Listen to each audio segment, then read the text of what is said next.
And we're back, like we never left. Welcome to the Confessions of a Not-So-Dangerous Mind podcast. I'd like to thank you all for spending some of your, hopefully, happy hump day here with me in New York. But once again, we're going to skip past all that promotional jazz and get right to the guts of the episode. So I had two ideas for an episode today, and I'm going to do one of the two. Big shock, right? Well, on this day, 1997, yours truly, the brains, got to put that in quotes, the brains behind the Confessions of a Not-So-Dangerous Mind podcast graduated with honors from New York University. It was May 14, 1997. And I wish I could tell you that it was a spectacular day. I mean, it was a spectacular day weather-wise. It was in the high 70s with zero humidity. It was a perfect day weather-wise. But I was not really in that great of a mood, despite the fact that someone actually, you know what? If you judge me on this, I really don't give a shit, because I will plead ignorance. I will plead plausible deniability. 2 words, Mr. President, plausible deniability. I will plead plausible deniability. But on the late morning of May 14, 1997, I graduated New York University with honors, and the commencement speaker, the keynote address, was given by William H. Cosby, Ph.D., or you might know him as Bill informally. Bill Cosby gave the commencement address. And at the time, it felt like a major coup for NYU, but they've had a lot of big hitters over the years. I think Spielberg did it one year, but 97 was, at least as far as I know, what I've read, the last year that the commencement exercises were held in Washington Square Park. It's not really that big of a deal, but New York University, for those who don't know, is Lower Manhattan. And Washington Square Park kind of surrounds part of the campus, such as it is. It's not a real campus at NYU. It's a series of buildings in the same general area. Cliche upcoming. The city is the campus. And that's something that's been said for decades, but it's more or less true, because there are NYU buildings spread out across Lower Manhattan. There are dorms spread out across Lower Manhattan. So when they advertise it as the city, as the campus, they're kind of stretching it, but not by as much as you might think. So my New York University days, undergrad, as I never went to grad school, people assume that I have some sort of an advanced degree, or at least some people assume. Maybe you wonder how I graduated from college at all. That's also your prerogative. That's fine. This is a judgment-free zone. You're allowed to believe whatever you want here on the Confessions of a Not-So-Dangerous Mind podcast. But I started New York University in the fall of 1994. And my coursework ran through the fall of 96, because I didn't start at NYU. I transferred to NYU, and most of my credits went over, but they didn't all go over. As you think about it, I took a couple of film classes at Nassau Community. Remember, I was a big underachiever. I was a joke in high school. If I had applied to New York University as a senior in high school, they would have arrested me. They would have arrested me for impersonating someone who thinks they can apply to a school as good, and I'm being serious, as New York University. So I had to start slow. I was a underachiever. I started at Nassau Community. I did really well. And being completely honest, Nassau Community was unbelievably easy. I don't know what it is today. I don't know anything about Nassau Community or Suffolk Community as it is 3 decades plus later, but I can tell you it was very easy. It really was very easy. I'm not even trying to be funny here. It was very easy. It was a lot easier than high school. Let's put it that way. Because high school, I had a lot of problems. Just kept banging my head against a proverbial brick wall. But I started New York University in the fall of 94. And my coursework ran through the fall of 96. I didn't want to walk with the winter, I wanted to walk with the class of 97. I didn't get hung up on the idea, well, you graduated high school in 92, you should walk with the class of 97.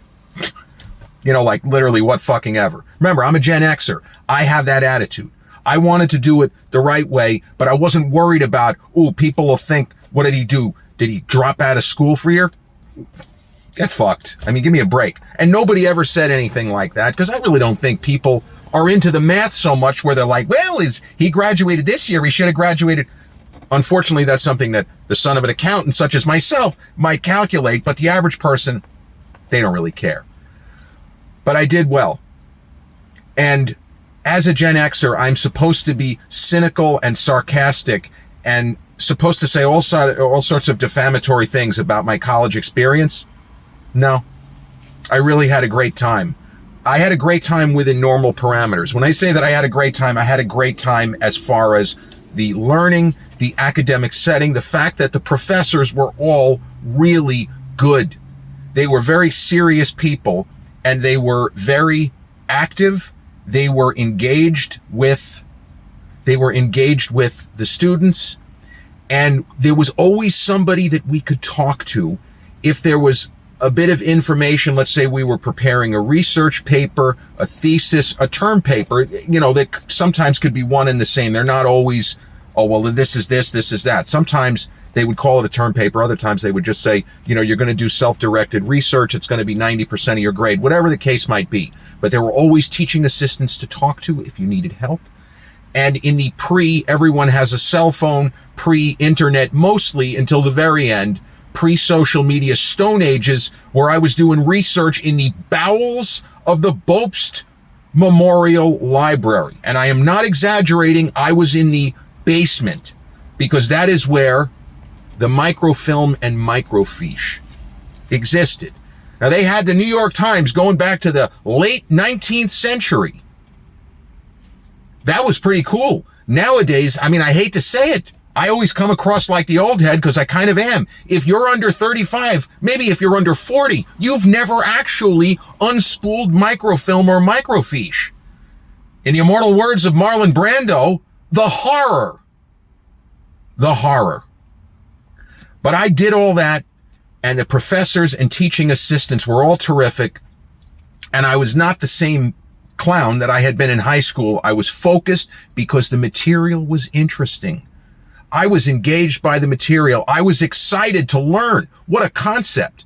And where my cynicism comes in, I hated, as Roger Ebert also famously said, I hated this movie, my favorite book by him.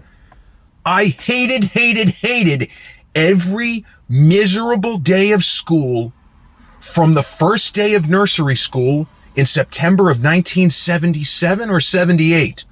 I hated every day of school from 1977 until the fall of 1994. That is 16 years of every day being a day that I wish that I didn't have to be.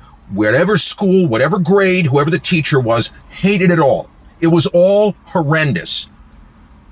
But almost every day I had at New York University is a golden memory, because that really was, in my opinion, a fine institution. And they went out of their way to make the students feel comfortable by not scaring us off. They didn't say, hey, your parents are, they made a lot of jokes about how much money our parents were paying. We hope you didn't have to take out loans. Even in the mid 90s, they were already making jokes about loans, but they did not denigrate. They were there. They wanted to make sure we weren't going to flunk out. Just ask a lot of questions. We're not here to fail you. They used a kind of modified bell curve, but as long as we showed some level of effort. The joke was, your parents are paying a lot of money, or you're going to have to pay back loans for 2 decades. You're going to get a diploma if you try. And there was something in the approach, as idiotic as what I just said sounds, that is exactly what they told us. They didn't phrase it the same way. They couched it in riddles, but the gist that I got was, just do a little bit of work, a little bit of elbow grease. You're probably not going to get less than a C+. Spoiler alert, that's exactly right. I didn't know anybody who got less than a C+. Everybody that I got there with were in my circle. We all got diplomas. Now, some people did graduate in 96. They kind of hustled up. And then there were those who were behind me in high school, walked with the class of 97. But I did have a sense of pride, of contentment, that I had actually achieved this, because there was a time when I was in high school, or I didn't think I was even going to get a high school diploma, as pathetic as that is. I was just torpedoing myself at every turn. And this is where you get into the mental health angle. And there are a lot of different ideas, not just with parenting, but how do you try to motivate a wayward kid who we think is smart, but just isn't focused in the correct direction and almost seems to be actively harming themselves by not putting forth the effort they could. It doesn't have to be maximum effort all the time, but that they're just letting things go, maybe because they don't think they deserve nice things. It could be a lot of different reasons, or for a lot of different reasons. But you see these kinds of kids like I was, who they just kind of give up and don't give a shit. But I managed to stay engaged throughout my tenure at New York University, even though there were a lot of classes I wasn't interested in at all, but I was able to kind of bluff my way through, do enough work to kind of skate by with a B+ or an A-, and I didn't really get bad grades in any of the film classes. I kind of punted a few of the nutrition classes I took. My minor was nutrition. You see, cinema studies, there weren't that many cinema studies majors. There were a lot of film production majors who minored in cinema studies. Makes a lot of sense to do it that way. But I didn't ever see myself as a filmmaker, which is why I didn't major in production. It would have been a logical thing to do. If I could reboot The Matrix, I probably would have done that. But at that time, I was just so happy to get to attend classes at New York University. And my dad, may he rest in peace, he never complained about how much money it was costing him because he had the money. He had saved. He and my mom were very canny. They were a little bit ahead of their time, starting to sock money away in 1983 for first their son and then hopefully their daughter when, after my sister was born, and we'll be able to pay for their college. Lo and behold, my forward-thinking parents figured that out. So Dad didn't sweat the fact that, if fucking kid had just gone to a state school, maybe I could have retired before I turned 65. No, he was happy. We did that. And I stayed the course, and I maintained my composure throughout. I never torpedoed myself. And on May 14, 1997, I had my tassel, the cap and gown, the whole thing. I had a little special thing on the cap itself, indicating that I was graduating with honors. It meant something. For all the cynicism, for all the anger, and for all of the kind of self-immolation that I had done, all of the torpedoing of myself, all of the negativity, this was something to be proud of. And I wasn't going to say, fucking bullshit, because there were some people there that still had that attitude. Bro, you got a 3.86 GPA. You must believe in you. I can do fucking bullshit. Actual conversation that day, guy standing next to me. So there was one moment in time where you'll never forget it, and you'll never forget what it felt like on the day. Now, I do have memories of what a perfect day it was, that it was high 70s, no humidity. I have memories of Cosby, getting up to the lectern and the park going crazy. But I also remember the reason why they stopped having the commencement in the park. Very simple. There just wasn't enough room. If you had a big family, if you had more than 2 people, you got 2 passes. So my mom and my dad, right? There's another cliche. Well, who else? My 2 parents were in the park.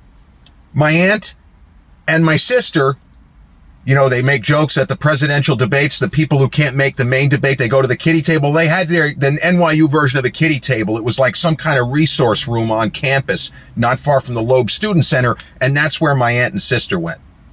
It's just great. But I remember walking from everybody. It was almost like getting into formation. The cinema studies people are here. The production people are there. The people in undergraduate dance and drama, and we all got together and we started almost literally marching towards the park. And for reasons unknown, someone, and it's ironic because the other episode that I'm going to do today is that today's George Lucas's 81st birthday. So what does that have to do with, you're a film student? Yes, but no. While we were walking to Washington Square Park, the 40 or so cinema studies graduates in line, in formation, marching our way to Washington Square Park, guy in the front starts yelling Darth Vader's theme. He starts going, dun, dun, dun, dun, dun, dun, and it's picked up. It starts to go like in the old days at sports arenas when a couple of people or one row would do the wave, and in a minute, the entire arena, 50,000 people would be doing the wave. Within 30 seconds, we were all chanting Darth Vader's theme as loud as we could. As we made the turn to go into the park, we had shut up by that point. We want to make sure that we were seated correctly, because everybody was seated and we could do, oh, it's just not assigned seats. It was assigned seats. Is it assigned seats? Yes, it's assigned seats at a college graduation in 1997. It's assigned seats. So I'm getting ready to turn into the park. And all of a sudden, a man who I had never seen before, nor would I ever see again, he got right in my way and he put his hands on my shoulders and stopped me in my tracks. I did one of those. Looked like a deer in the headlights. The guy was probably younger than I am now. He was probably in his mid-40s. Didn't look dangerous. Little smile. Smiles at me and he goes, "Plastics." And because I'm a film student and I was about to graduate, I got the joke. Because that is a famous moment early in the movie, the Mike Nichols with Dustin Hoffman, The Graduate, where Ben Braddock, I almost forgot his name, the Dustin Hoffman main character, is graduating, hence the title of the movie, The Graduate, and he is pretty much accosted by a friend of the dad's business partner, whatever the hell it is, and the guy just basically says, "Plastics," as if to say, that's the future.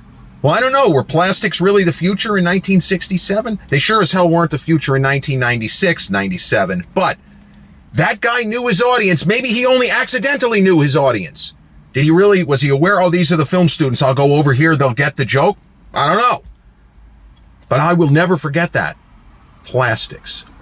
So we sat, and they didn't want to keep people sitting out there. Some people probably were hot. I was kind of in the shade, so it felt very comfortable. But we just wanted to hear what Cosby had to say. And when he got up there, the park went absolutely bonkers when he got up there. And we were cheering and screaming and screaming and cheering. We were making so much noise, the administrators had to kind of go like this to shut us up. Remember that the president of New York University, L.J. Oliva, great name. I love that name. I wish I had a name as cool as L.J. Oliva. It's like F. Lee Bailey or J. Howard Marshall. L.J. Oliva. So they're getting us to quiet down. Just as Cosby was approaching the dais, the lectern, whatever the hell it was up there. So we didn't time it exactly right. The cheering kind of cut off too quickly. He hadn't gotten there yet. He was a step or two away. So we quiet down, and he looks around. They did one of those. People start laughing, and he leaned into the microphone and goes, "How come you all stopped cheering?" Just like that. And when I tell you, everyone in the park, we were screaming. Again, plausible deniability. Bill Cosby was still America's dad, again, because of the success of The Cosby Show. And he had another show on CBS, actually, because The Cosby Show was NBC, but he had a show just called Cosby. It was a modest hit. I'm pretty sure Felicia Rashad was in that one also. I'm pretty sure. But Cosby, now I could make up any story I want. I could come up with anything, because his speech, he gave other commencement speeches during that, graduation season, which were recorded, but the speech he gave at NYU, to my knowledge, was not recorded. Would have been a perfect day to record it. He gave one in Pittsburgh in 97. It really kind of a lousy day. This happened to be a great day. But he stressed the importance of education. He told us how proud he was of every one of us. And, the joke, again, he said they don't just give out diplomas here. And I kind of laughed because, well, that's not really what Professor so-and-so told me when he said, just do a little bit of work and you're going to get a diploma. But he said they don't just give out diplomas here. You all worked hard. Now, he's probably right about that, because there are certain classes which are difficult enough where just getting a C, this is not your area of specialty. Me taking advanced foods and preparing a 3-course meal, and that's the final exam, and there are actual future chefs in this class, that's a little bit of pressure. Whereas if you take a future chef and say, I want a 20-page paper deconstructing one scene from Alfred Hitchcock's Vertigo, that might be too big or too tall an order, to use a chef reference. It might be too tall of an order for a future chef to fulfill. So Cosby wasn't wrong when he said, you all worked hard. I would say that we all did work hard. And I was proud of the fact that despite I kind of had a slump in the final semester because I was just, a lot of personal stuff was going wrong. But personal stuff always goes wrong. That's not an excuse. I managed to still graduate with honors. There was a point where it looked like I might have had a chance to get over 3.8. I didn't get over 3.8. I was lucky to keep it at 3.7. As I said, one of those nutrition classes, I think I only got a B. And even that, they were very generous because I can't cook for shit. You have people making hollandaise from scratch, and I'm making chicken teriyaki that I could have made when I was 10. It was basically a kiddie chicken teriyaki. But the professor got a kick out of the fact, hey, you know what? She graded me on a curve. He's a nice enough guy. He's funny. He knows movies, whatever. So I ended up doing okay there. But there is some truth to the idea that some people know exactly where they're going when they graduate college. Whether it's 1997, whether it's right now, people getting ready to graduate, to leave the undergrad world, or whether it's, the late 1950s or early 60s when my father graduated. He also went to school in the city. He didn't go to NYU. He supposedly got into Columbia, but he ended up going to Baruch, C-U-N-Y, City University, Baruch, because they had a really good accounting program. But there are some people who know what they're doing and where they're going. There are others who do not know. And that's, again, why the movie The Graduate, just from that perspective, will never not be timely. Because Benjamin Braddock is a kid. He's not under a lot of pressure. He seems to have money. The parents are okay. They're looking for him to do something. They don't want him to lay in the pool for the rest of his life. But it's not like he has to get a job within a week to pay bills. He has time. He doesn't know what he wants to do with his life, and he is adrift. Now, my dad, either to his credit or to his not credit, depending again on perspective and how you look at this, he did not put the squeeze on me to immediately go out into the workaday world. He felt that it couldn't have been easy the way that he would think of it. It couldn't have been easy for me to commute to the city, almost every day for as long as I did. And I commuted to the city when I worked for him, but he would say, yeah, but he was making money. He was commuting, hoping to someday make money off of the commuting aspect of college. But see, my dad, he thought in a very linear way. He was very logical. He didn't do that much without putting it through the mental meat grinder several times to make sure whatever it was passed the smell test. So he did not put pressure on me. Yeah, he wanted me to succeed. He wanted me to make money. But he understood, I got to give this guy a little bit of rope. He doesn't know what he wants to do. And he certainly didn't want to get in my face immediately and, put a lot of strain and stress on me when presumably he knew that I was already going through a lot of stress and strain in my personal life, which really I didn't have much of a personal life. And that's why there was all that stress and strain. So graduated in May, and going into that summer, that was a pretty good movie summer, the summer of 97. There were a few high-profile bombs like, Speed 2, Cruise Control. The only good moment in that film, and it's been a meme that they've used millions of times, there's a famous meme, Willem Dafoe has like brownish hair, almost light brown, and his eyes are bugging out of his head more so than even usual because everybody thinks the guy is crazy because there's a moment in that movie where he says to Sandra Bullock, how do you like the vacation so far? And that meme is from that exact moment. Other than that one moment, how do you like the vacation so far? The movie's atrocious. But that was the Nick Cage 2 action movie summer, Con Air and Face Off. Con Air, thumbs down, not good. Face Off, top 10, almost top 5 greatest action movies ever made. I enjoyed most of the movies from that summer. 96 was the summer of The Rock. Speaking of Nicolas Cage, love it. Sean Connery, Ed Harris, the late Tony Todd, Michael Biehn. What a fucking killer of a movie. But I started focusing on trying to sell my screenplays that I had written up to that point, and from a certain point of view, sell myself as, a kind of up and coming young writer. Maybe I could use one of my earlier scripts as a writing sample and kind of go from there. So the idea was that my dad was going to give me a year if I needed a year. And obviously, he knew that I wasn't going to be sitting home smoking weed. Not that there's anything wrong with that. You could sit home and smoke weed if you're making money, right? He wouldn't really give a shit.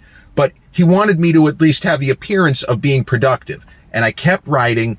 And by the fall of 97, like within a couple of months of graduation, I had a screenplay option, the story that I told, if you want to refer back, when I adapted Alfred Sloat's young adult novel, The Biggest Victory, and an Emmy-winning producer optioned it and thought he was going to get us a deal with Disney. So I started, and I had some level of success right away. Then I had another screenplay, a kind of weird cop thriller, which the same producer optioned. It was a conventional cop thriller that we turned into more of a horror type thing. It was a little bit like The Bone Collector with Denzel. That was the angle that hadn't come out yet, but that's what I was going for. So it's like, even though the money wasn't rolling in at all, I had enough success. There were enough potential opportunities within, the world of the movie business. It felt like I was making real headway. And in those early days and early years, there were a lot of really favorable things that took place where, big name people, hey, I really like your script. Can we talk on the phone? Hey, I'd like to get involved. Can I attach myself as a producer? So there was never the sense of, this kind of silly college graduate who's just laying around doing nothing. And sometimes laying around doing nothing, sometimes that's all we can really do, right? If everything else in our life is going into the toilet, sometimes we can just exist. We just need to try to survive. But I, at numerous points, up to and including like the 2002 era, I was always knocking on the door. There was always possibilities. There were numerous possibilities at any given time. Either a project I was working on, we think that this person is going to make the movie, or would you like to do this adaptation? We can give you, $5,000 up front, whatever the case might be. There were so many different great openings that it just felt like, okay, success is inevitable. You did the exact level of schooling. You didn't need to go to grad school, and there were plenty of people that would say you shouldn't have gone to college in the first place. You just should have started writing screenplays. But I don't agree with that. I needed the background. I needed to understand the craft of writing, because you don't get it. There are some people who are just geniuses, and as soon as they start writing, it's Da Vinci. If Da Vinci were a writer, it's William Goldman when he's 10 years into the business. Some people are just that.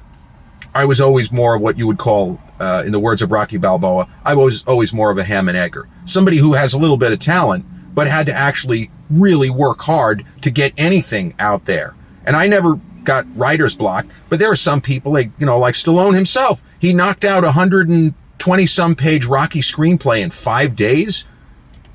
That's not normal. That's a guy operating at a level beyond, peak human. We talk about Steve Rogers. Well, he's an enhanced human. Sylvester Stallone is also, when it came to the creativity, he was also an enhanced human. But I could go on and talk about college and graduation day and Cosby. I could talk about that all day, but I don't want to keep you here any longer. Thank you so much for joining me on this 28 years ago today reverie. May 14, 1997, the day I graduated from New York University with commencement speaker, you know who. This has been episode 509 of the Confessions of a Not So Dangerous Mind podcast. I'd like to thank you all so much for spending some of your hopefully happy hump day here with me in New York. If you check out this episode on the YouTube channel, haven't done so already, please click like, subscribe, comment, share, turn on those notifications. Or if you catch this episode on the audio platforms such as Podbean, Spotify, iTunes, or the others in which we're hosted, same general rule applies. Click like, subscribe, share, and turn on those notifications. I'll be back with a new episode real soon. Till then,